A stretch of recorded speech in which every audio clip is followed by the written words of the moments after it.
Hello everyone. Welcome to Selenium. Today's topic is IWebElement. IWebElement is the interface Selenium uses to represent a single web element on the page. Whenever Selenium finds an element using find element, it returns an IWebElement. Using IWebElement, we can click on the elements, type text using send keys, clear input fields, read text, attributes, and states.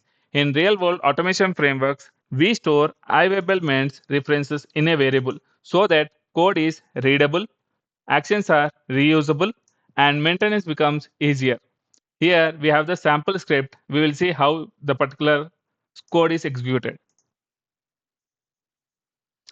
Once I open the Cogmento login page, I am locating the email and password and entering them username and password.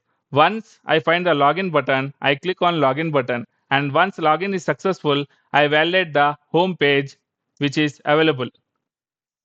This is the home page. So I'm validating the home page using find element, where I pass the XPath as home.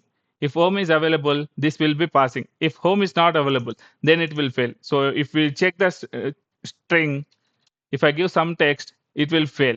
So I will rerun again to see the exception. Validation will fail, it will throw an error. So if we try to run the application again, first it will log in to the Cogmento application, and then it will try to find the home page, which is the text is not available in this particular home page. We have this home, but it is not working as expected. So the script will fail. This is how IWebElement is used in real Selenium automation projects.